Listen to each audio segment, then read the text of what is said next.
मित्रांनो, घरोघरी मातीच्या चुली या मालिकेच्या आजच्या भागामध्ये आपण पाहणार आहोत की सारंग हा बाहेर एकटाच विचार करत उभा असतो.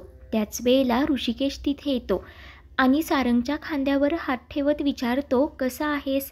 तर सारंग लगेच ऋषिकेशला म्हणतो, दादा थँक्यू सो मच. ऋषिकेश विचारतो, का? अरे थँक्यू म्हणायला मी काय परका आहे का? तर सारंग म्हणतो, तसं नाही रे दादा, परंतु वहिनीने आणि तू ऐश्वर्याच्या बाजूने मत दिलत म्हणून. तर ऋषिकेश म्हणतो, आमच्या दोघांच्या लक्षात आलं की तू ऐश्वर्याच्या प्रेमात पडलास म्हणून. हे बघ, आत्तापर्यंत ती जे काही वागली, तिने जे काही केलं ते एका बाजूला आणि प्रेम एका बाजूला. प्रेमात खूप ताकद असते सारंग. प्रेम हे माणसाला बदलवतं. हो, आई नानांचा विरोध आहेच, परंतु जानकीने निर्धार केला आहे ती ऐश्वर्याला बदलवणार, ते पण प्रेमानेच. आणि मलाही असं वाटतं की तिला बदलण्याची, सुधारण्याची एक संधी द्यायलाच हवी. आणि तू पण आहेसच की. त्यावर सारंग रडतच म्हणतो, मी आहे दादा, पण माझ्या प्रेमाला काय किंमत? त्यांना तर माझ्याशी लग्न करायचंच नव्हतं. त्यांना सौमित्र दादाशी लग्न करायचं होतं, ते पण शेवटच्या क्षणापर्यंत. अरे दादा, मी कुठे, त्या कुठे, आमचं दोघांचं कसं जमणार? तर ऋषिकेश म्हणतो, हे काय बोलतोस सारंग तू? आत्ता बोललास, परंतु यापुढे असा विचार देखील करू नकोस. आणि ही कमीपणाची जी काही मनात भावना आहे ना, ती अगोदर काढून टाक. अरे नातं हे बरोबरीचं असायला हवं, मैत्रीचं, तेव्हाच ते बहरतं. त्यामुळे स्वतःला कमी लेखू नकोस आणि तिलाही तसं वाटू देऊ नकोस. अरे असं आत्मविश्वासाने राहा. आणि हे बघ सारंग, प्रेम तर आहेच, परंतु आता आम्हीसुद्धा तिला रणदिवे बनवण्याचं ठरवलंय, ठाण मांडलाय. आणि ते ऐकून सारंग आनंदानेच ऋषिकेशला घट्ट अशी मिठी मारतो. त्यानंतर इकडे सयाजी पाटील हा ऐश्वर्याला फोन करून म्हणतो की शाब्बास बेटा शाब्बास, रात्रभर बाहेर बसावं लागलं, परंतु नंतर त्यांनी तुला घरात घेतलंच ना. हे बघ, तुला असंच चिकाटीने जगायचं आहे. आपल्याला जिंकायचं आहे, हरायचं नाही, हे लक्षात ठेव. आणि आणखी एक गोष्ट ध्यानात ठेव. ऐश्वर्या विचारते, काय? तर सयाजी म्हणत असतो की गोळी झाडताना बंदूक नेहमी दुसऱ्यांच्या खांद्यावर ठेवायची. तुला एक चान्स मिळाला, परंतु पुन्हा दुसरा चान्स मिळेल याची काही खात्री नाही. त्यामुळे एक एक पाऊल जपून टाकायचा. तर ऐश्वर्या म्हणत असते, आय नो डॅडा, मला सर्वात जास्त धोका त्या मास्तरीनबाईचाच आहे, परंतु तुम्ही काळजी करू नका, मी तिच्याकडे चांगलंच बघते. आणि त्याच वेळेला जानकी ही पाठीमागून येते आणि ऐश्वर्या सयाजीचे सर्व काही बोलणे ती ऐकते. तर ऐश्वर्या ही सयाजीला गुड नाईट करत फोन ठेवते. तर जानकी म्हणते, ऐश्वर्या.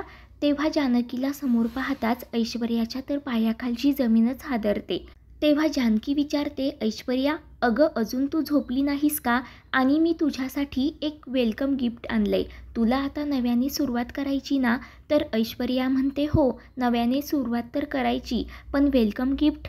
तेव्हा जानकी लगेच ऐश्वर्याला एक घड्याळ दाखवत म्हणते, हे बघ, हा आहे अलाराम क्लॉक. सर्व काही नव्याने सुरुवात करायची, परंतु जुन्या खेळी नव्याने खेळायच्या नाहीत. आणि याची पुन्हा पुन्हा आठवण करून देण्यासाठी हा अलाराम क्लॉक पुन्हा पुन्हा वाजणार.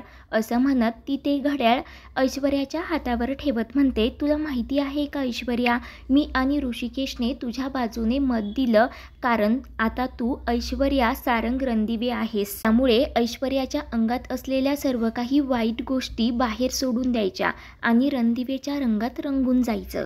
सगळ्या काही निगेटिव्ह गोष्टी झटकून टाकायच्या आणि फक्त पॉझिटिव्ह राहायचं. तर ऐश्वर्या हसतच म्हणते, हो हो वहिनी, मी सगळं काही करेन. त्यावर जानकी म्हणते, तू करायचं नाहीस, मी तुझ्याकडून करवून घेणार. ते ऐकून आता ऐश्वर्या धक्क्यानेच उठते आणि विचारते, म्हणजे? तेव्हा जानकी म्हणते, तू मला मास्तरीनबाई म्हणतेस ना, मग आता त्या मास्तरीनबाईच्या नात्यानेच उद्यापासून तुझी ट्युशन सुरू. ऐश्वर्या म्हणते, वहिनी मी सगळं करेन. जानकी म्हणते, नाही, तू करणार नाहीस तर मी तुझ्याकडून करून घेणार. मग आता तू मला मास्तरीनबाई म्हण किंवा रिंग मास्टर म्हण, परंतु मूर्ती घडवताना तुला त्रास तर होणारच, परंतु चिनी हातोडा चालवताना माझेही हात चमटले जाणार, हे लक्षात ठेव. त्यामुळे हे व्रत मी अर्धवट नाही सोडणार ऐश्वर्या, ना तुलाही सोडू देणार. त्यामुळे उद्या शार्प 7 वाजता हजर राहायचं. उद्या असेल तुझा पहिला क्लास. आता मी तुझ्यासाठी 6चा अलाराम लावते. 1 तास तुझ्यासाठी आवरायला पुरेसा आहे ना? तर ऐश्वर्या घाबरतच हो असं म्हणते. तेव्हा जानकी ते वॉच ऐश्वर्याच्या हातावर ठेवत तोऱ्यातच तेथून निघून जाते. तेव्हा आता ऐश्वर्याला तर घामच फुटलेला असतो. उद्या 6ला उठायचं असं म्हणत घाबरतच ती लाईट बंद करते आणि लगेच झोपी जाते. त्यानंतर जानकी तिच्या रूममध्ये येते. तर ऋषिकेश म्हणतो, जानकी, ऐश्वर्याला सुधारण्याचं शिवधनुष्य तर आपण उचललं, परंतु उद्या जर हे शिवधनुष्य आपल्याच अंगावर पडलं तर? जानकी, तुझं ऐकून मी होकार दिला खरं, परंतु मला अजूनही त्या ऐश्वर्याची खात्री वाटत नाही. नाना म्हणतात तसं माणसाचा मूळ स्वभाव कधीही बदलू शकत नाही. त्यावर जानकी सांगते, ऋषिकेश, ते मलाही कळतं, परंतु आपल्याला हे चॅलेंज पूर्ण करायलाच हवं, ते पण सारंग भाऊजींसाठी. आता जशी संधी मी ऐश्वर्याला दिली तशीच संधी मी स्वतःला सुद्धा दिली आहे. हे चॅलेंज मी पूर्ण करणारच, ते पण अगदी कस लावून. आता बघाच तुम्ही, सगळं काही ठीक होणार, डोंट वरी. आणि त्याची सुरुवात होणार उद्या सकाळी 7 वाजल्यापासून, असं म्हणत जानकी खुश होत झोपी जाते. तर इकडे ऐश्वर्यासुद्धा गाढ झोपी गेलेली असते. त्याच वेळेला तिला जानकी तिला मोठ्याने आवाज देत असल्याचा भास होतो, स्वप्न पडतं. तर ऐश्वर्या ही डचकूनच उठते. तेव्हा तिचा आवाज ऐकून सारंगसुद्धा उठतो. तर ऐश्वर्या वेड्यासारखी करत असते, लवकर उठून आवरायला हवं, नाहीतर खूप मोठा प्रॉब्लेम होईल. सारंग विचारतो, ऐश्वर्या, तुम्हाला काय झालं? तुम्ही कुणाशी बोलताय? आणि एवढा घाम का फुटलाय तुम्हाला? तुम्ही घाबरलात का? हे बघा, घाबरू नका. आता जे काही झालं ते झालं, परंतु आता कोणीही तुम्हाला या घराच्या बाहेर काढणार नाही. तुम्ही शांत व्हा. तर ऐश्वर्या घाबरतच म्हणते, ते जानकी बहिणींसमोर सकाळी 7 वाजता मला हजर राहायचं आहे ना, म्हणून उशीर झाला तर काय करू? माझा खूप गोंधळ उडाला आहे. तर सारंग विचारतो, काय 7 वाजता ना? परंतु आता तर 5 वाजले आहेत. तुम्ही असा कितीचा अलार्म लावला होता? तेव्हा ऐश्वर्या लगेच ते वॉच हातात घेते. तर 5 वाजलेले असतात. तेव्हा ऐश्वर्या डोक्याला हात लावत म्हणते की मला तर आता भाससुद्धा व्हायला लागलेत.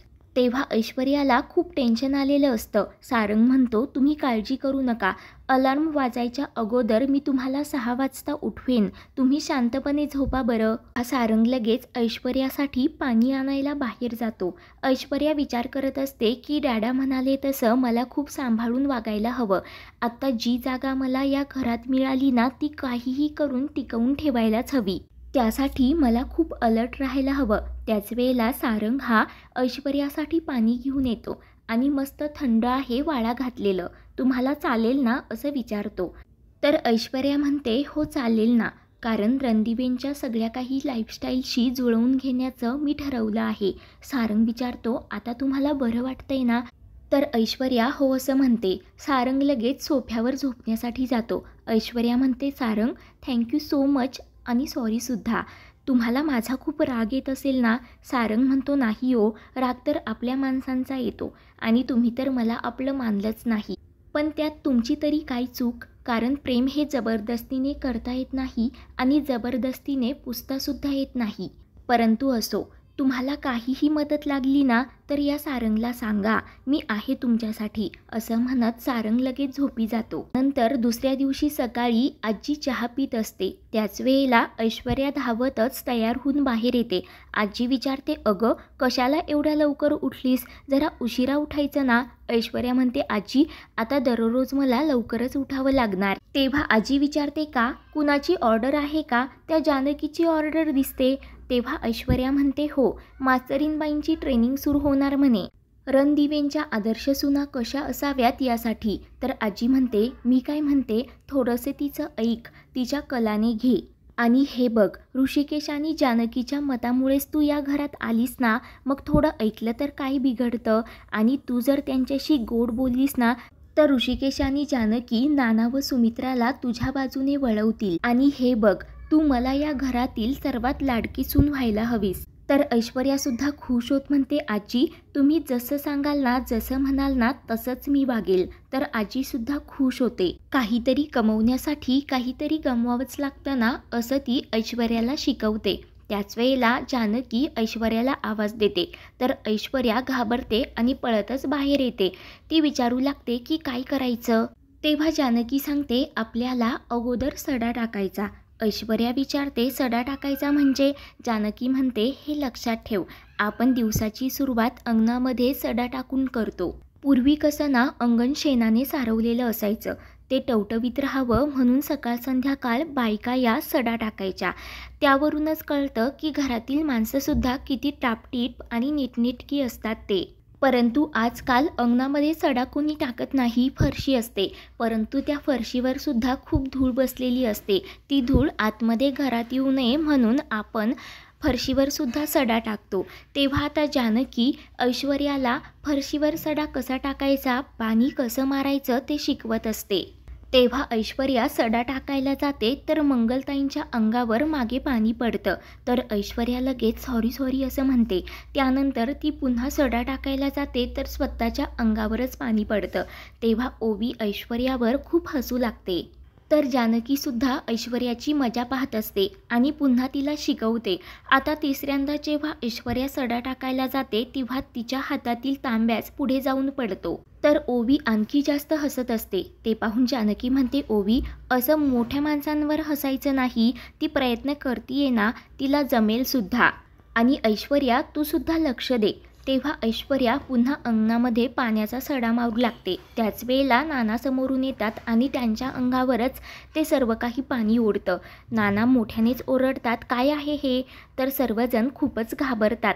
तेव्हा नाना चिडूनच जानकीला म्हणतात, काय सांगितलं होतं तुला? हिला शिकवून ना काही उपयोग नाहीये. पालथ्या घड्यावर पाणी असं म्हणत नाना हे रागानेच आतमध्ये जातात. तर जानकी ऐश्वर्याला म्हणते, मला माहिती आहे तू मुद्दाम नाही केलंस, परंतु जरा जपून. तर पुढील भागामध्ये आपण पाहणार आहोत जानकी ही ऐश्वर्याला रांगोळी काढायला शिकवत असते. नंतर तिला ती चपाती बनवायला सांगते. ऐश्वर्या मनाशीच म्हणते, आता ही सगळी कामे मला रोज करावी लागणार का? तर ऐश्वर्याला किचनमध्ये खूप घाम आलेला असतो, तिला कसं तरी होत असतं. त्याच वेळेला सारंग हा खिडकीतून ते सर्व काही पाहतो. तर त्याला ऐश्वर्याची ती अवस्था बघून खूपच वाईट वाटतं. तेव्हा तो लगेच बाहेर ठेवलेला फॅन हातात घेतो. तेव्हा रामू काका त्याला सांगत असतो की तो फॅन घेऊ नका, त्याला करंट लागतो. परंतु सारंग मात्र ऐकत नाही आणि तो फॅन चालू करून तो ऐश्वर्याला हवा घालत असतो. तर त्या फॅनचा करंट सारंगला लागतो आणि सारंग हा मोठ्यानेच ओढत खाली कोसळतो. जानकी ही सारंगच्या हातावर काठीने मारते तर सारंग हा लगेच जमिनीवर खाली पडतो. ते पाहून सर्वांनाच मोठा धक्का बसतो. तर आता मित्रांनो पुढे काय होणार त्यासाठी आपल्या चॅनलला सबस्क्राईब करा.